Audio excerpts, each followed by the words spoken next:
అందరికీ హాయ్ అండి. My name is K Krishna Kumar, school assistant English. Last వీడియోస్లో ఆబ్జెక్టివ్స్ ఆఫ్ టీచింగ్ ఇంగ్లీష్ ఇది మెథడాలజీలోని ఒక ఇంపార్టెంట్ టాపిక్. దాన్ని చూస్తూ వస్తున్నాము. అందులోని ఇంపార్టెంట్ పాయింట్స్ని చూసాము. ఈ వీడియోలో కూడా ఇంపార్టెంట్ పాయింట్స్ని చూసిన తర్వాత దీన్ని ఎండ్ చేసేద్దాము. అలాగే ఈ టాపిక్ అనేది డిఎస్సి ఆస్పిరెంట్స్కి, అలాగే ఎస్పెషల్గా స్కూల్ అసిస్టెంట్ ఇంగ్లీష్ ప్రిపేర్ అయ్యే వాళ్ళకి చాలా చక్కగా యూజ్ అవుతుంది. So let's begin the video. Some of the objectives of teaching English at the primary and upper primary level. So ఎప్పటిలాగానండి ఒక ఇంట్రడక్టరీ లైన్ వాడాలనుకుంటున్నాను. ప్రతి పాయింట్ కూడా ఇంపార్టెంట్ అండి. నేను చదువుతున్నా ఎక్స్ప్లెయిన్ చేస్తున్న ప్రతి పాయింట్ కూడా ఇంపార్టెంట్. ప్రతిదీ ఒక బిట్కి ఏమాత్రము తగ్గదు. Okay, yes. So let's begin. To familiarise peoples with the spoken and written forms of English. మనము ఇప్పుడు ఆబ్జెక్టివ్స్ ఆఫ్ టీచింగ్ ఇంగ్లీష్ చూస్తున్నాము.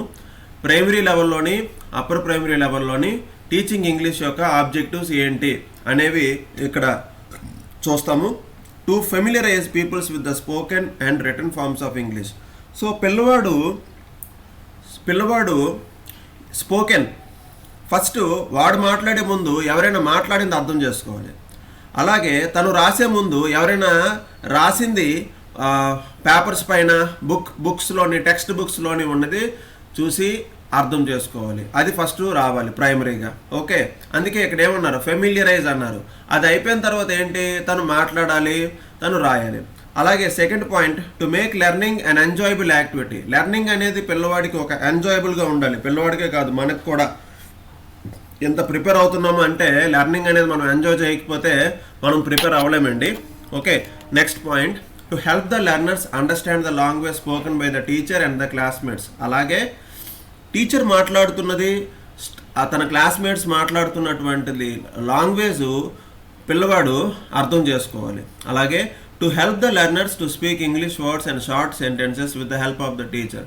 యాజ్ ఎ టీచర్ మనము పిల్లవాడికి చిన్న చిన్న ఇంగ్లీష్ వర్డ్స్, షార్ట్ సెంటెన్సెస్ చెప్పేలా ఉండాలి. తను కూడా రిఫ్లెక్ట్ అయ్యేలాగా, మాట్లాడేలాగా ఉండాలి. అలాగే to help learners read and understand simple words, sentences and passages. So మళ్ళీ సేమ్, చదివేలా ఉండాలి, సింపుల్ వర్డ్స్ని అర్థం చేసుకునేలా ఉండాలి, అలాగే సెంటెన్సెస్ని, అలాగే ప్యాసేజెస్ని. Okay, next, to help the learners to write words, phrases, sentences and paragraphs. Same sentence. Okay, to help the learners recite rhymes and poems. రైమ్స్ని, పోయమ్స్ని, ఎందుకంటే ఇందాకే చెప్పాను objectives of teaching English at primary and upper primary. UP లెవెల్లోని primary లెవెల్లో ఈ విధంగా పిల్లవాడు పోయమ్స్ని, రైమ్స్ని చెప్పేలా ఉండాలి. ఇవన్నీ మరి ఎలా క్వశ్చన్ అడుగుతాడు అంటే, objectives of teaching English at primary level, some of the objectives are given below. Pick out one right objective, correct objective అని చెప్పొచ్చు, లేదా పిక్అవుట్ ఇన్కరెక్ట్ ఆబ్జెక్టివ్ అని కూడా అడగొచ్చు. ఓకే, సో ఈ విధంగా క్వశ్చన్స్ అయితే ఫ్రేమ్ చేయడానికి ఛాన్స్ ఉంటుంది. Next, once the aims and objectives are determined, then it would be easy to frame the curriculum, right text books, design methods, techniques of teaching and prepare and evaluation system.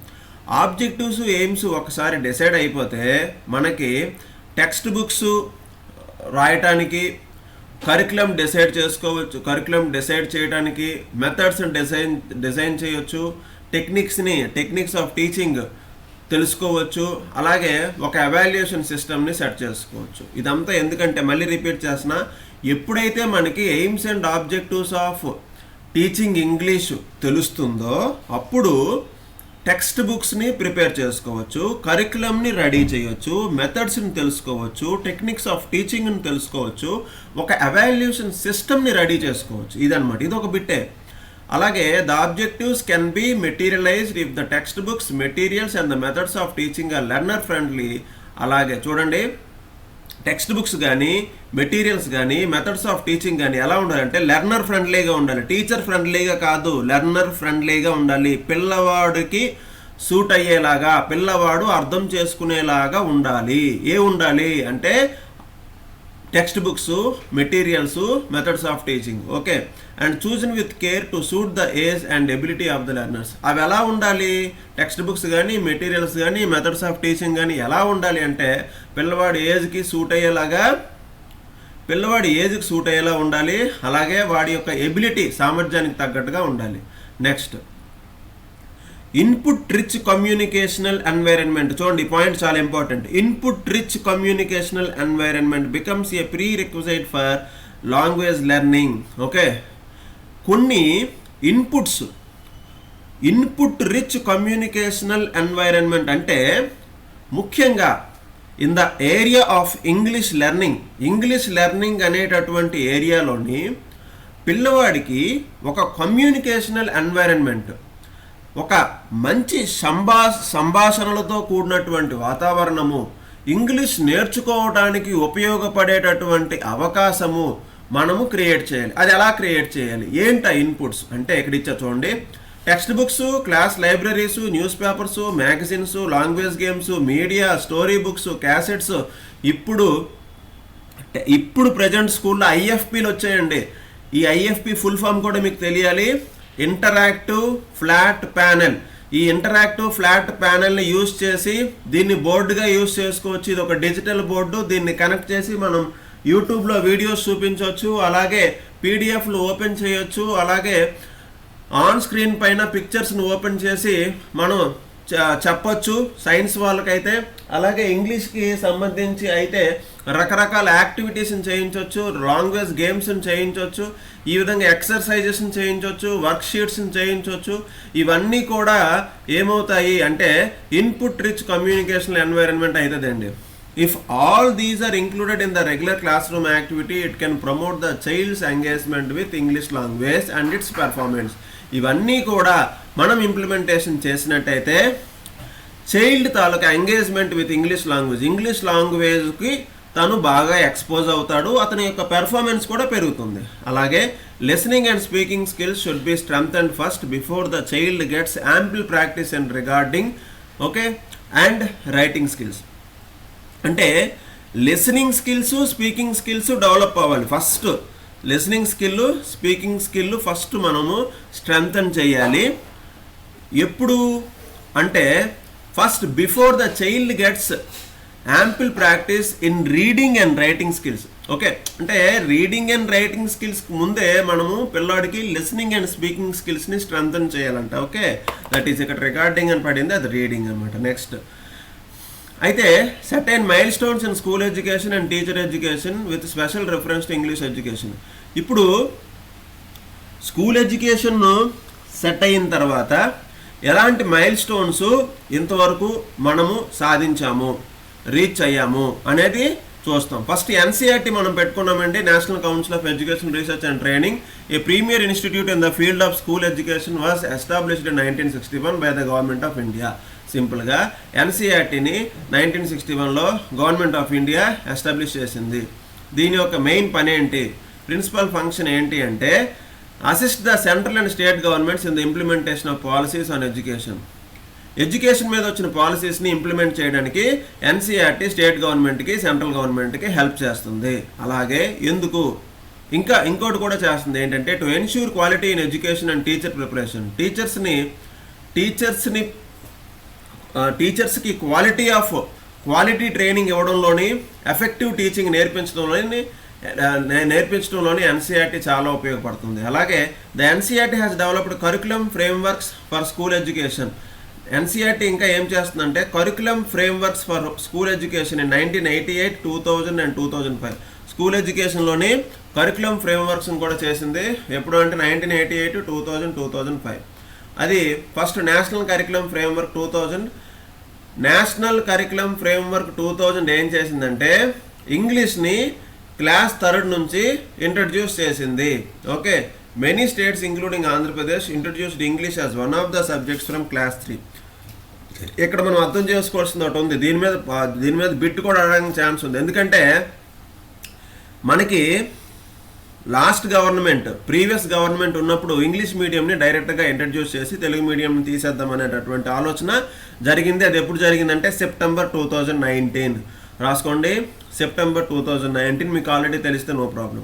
Okay, అయితే Telugu మీడియంని తీసేయకుండా first ఇంగ్లీష్ని ఎప్పుడు introduce చేశారు అంటే national curriculum framework 2000 ద్వారా introduce చేశారు. అలాగే national curriculum framework 2005 ఏం చెప్తుంది అంటే చైల్డ్ సెంటర్డ్ ఎడ్యుకేషన్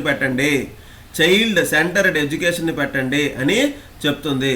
అలా పెట్టి ఏం చేస్తుంది, చైల్డ్ సెంటర్డ్ ఎడ్యుకేషన్ ఎందుకు పెట్టాలి అంటే వాడికి లైఫ్ అవుట్ సైడ్ స్కూల్, వాడు స్కూల్ బయట ఉన్నటువంటి లైఫ్తోని లింక్ చేసి మనము వాడికి నేర్పించినట్టయితే వాడికి ఎడ్యుకేషన్ అనేది ఈవెన్ ఆఫ్టర్ స్కూలింగ్ అయిపోయిన తర్వాత కూడా వాడికి చాలా బాగా ఉపయోగపడుతుంది అనే ఉద్దేశంతో నేషనల్ కరికులం ఫ్రేమ్వర్క్ 2005 ఏం చెప్తుందంటే చైల్డ్ సెంటర్డ్ ఎడ్యుకేషన్ పెట్టండి అని చెప్తా ఉంది.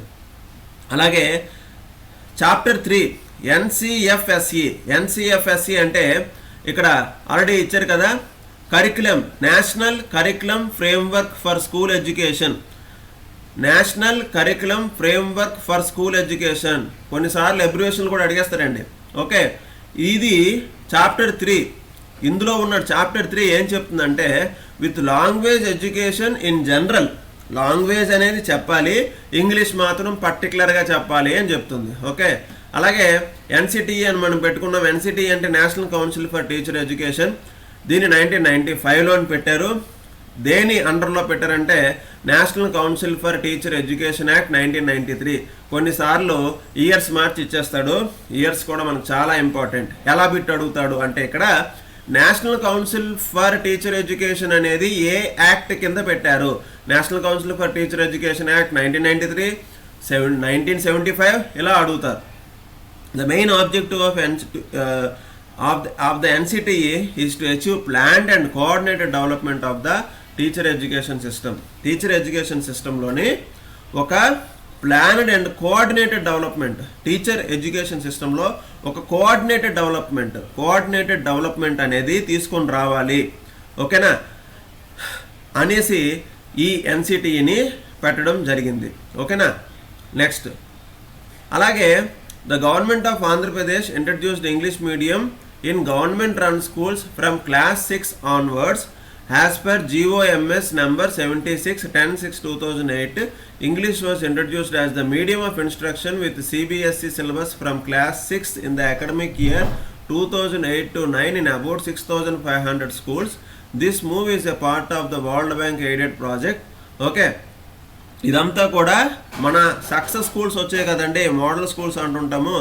ఈ సక్సెస్ స్కూల్స్లోని 2008లో 10/6/2008 నుంచి ఇంగ్లీష్ మీడియం అనేది ఇంట్రడ్యూస్ చేయడం జరిగింది. ఓకే, సిబిఎస్ఈతోని సమాంతరంగా ఇంట్రడ్యూస్ చేయడం జరిగింది. సక్సెస్ అంటే stands for strengthening and universalisation of quality and access to secondary schools. Okay, దీన్ని ఓకేనా సిబిఎస్ఈ సిలబస్తోని వాళ్ళు ఇంట్రడ్యూస్ చేయడం జరిగింది. అయితే ఇప్పుడు సమాంతరంగానే అవుతుంది. ఓకే, నెక్స్ట్ చూడండి. The CBSE syllabus was replaced with state government syllabus after the resentment from the public and teachers in the year 2011. అయితే 10/6/2008లో సిబిఎస్ఈని ఇంట్రడ్యూస్ చేసినప్పటికీ 2010-11లో బాబు మాకు సిబిఎస్ఈ వద్దు, మా పిల్లలు డీల్ చేయలేకపోతున్నారు, మా టీచర్స్ డీల్ చేయలేకపోతున్నారు అని పీపుల్ నుంచి రెసెంట్మెంట్, డిస్లైకింగ్, వద్దు, తిరస్కరణ వచ్చినప్పుడు ఆ సిబిఎస్ఈని తీసి స్టేట్ గవర్నమెంట్ సిలబస్ పెట్టారు. మొత్తానికి మనం ఇక్కడ అర్థం చేసుకోవాల్సింది ఏంటంటే 10/6/2008లోని 2008-2009 అకాడమిక్ ఇయర్లోని క్లాస్ 6th నుంచి సిబిఎస్ఈ సిలబస్ని ఇంట్రడ్యూస్ చేయడం జరిగింది ఇంగ్లీష్ మీడియంతో. అయితే ఆ ఇంగ్లీష్ మీడియం స్కూల్స్కి సక్సెస్ స్కూల్స్ అని పేరు పెట్టారు. సక్సెస్ అంటే ఏంటో మీకు చెప్పాను. ఆ సక్సెస్ స్కూల్స్ని మోడల్ స్కూల్స్ అని మనం పిలుస్తున్నాము. దాన్ని ఆ మోడల్ స్కూల్స్లో చెప్పేటటువంటి సిబిఎస్ఈ సిలబస్ని 2010-11 అకాడమిక్ ఇయర్ నుంచి తీసేశారు. ఎందుకు అంటే రిసెంట్మెంట్ ఫ్రమ్ ద పబ్లిక్ నుంచి రెసెంట్మెంట్, తిరస్కరణ, నచ్చకపోవడం అనేది జరిగింది కాబట్టి దాన్ని తీసేయడం జరిగింది. Okay, English has been introduced as one of the subjects from class 1 in the academic year. Okay, 2011-12 academic ఇయర్లోని క్లాస్ ఫస్ట్ క్లాస్లోని ఇంగ్లీష్ని ఒక సబ్జెక్ట్గా పెట్టారు. ఇదండి objectives of teaching English in Andhra Pradesh school education. ఓకేనా, ఇంతవరకు మనము ఇంపార్టెంట్ పాయింట్స్ అన్ని డిస్కస్ చేస్తాము. అయితే ఈ చిన్న పాయింట్స్, ఇంకొంచెం పాయింట్స్ మనం డిస్కస్ చెయ్యాలి. ఓకే, అవేంటో చూద్దాం ఒకసారి. సారీ, ఇక్కడ కట్ అయిపోయింది. ఓకేలేండి, ఇది ఈసారి వచ్చినప్పుడు, ఈసారి నెక్స్ట్ వీడియోలో అది నేను కవర్ చేస్తాను. ఇదండి ఆబ్జెక్టివ్స్ ఆఫ్ టీచింగ్ ఇంగ్లీష్కి సంబంధించి. అండ్ ఈ వీడియో మీకు నచ్చినట్టయితే ఫస్ట్ చిన్న లైక్ చేయండి, సబ్స్క్రైబ్ చేయండి, అలాగే మీ ఫ్రెండ్స్కి షేర్ చేయండి. షేరింగ్ ఈజ్ కేరింగ్ అన్నట్టుగా. Okay, thanks for your support. ఇంకా సపోర్ట్ చేస్తారని కోరుకుంటున్నాను. Thank you.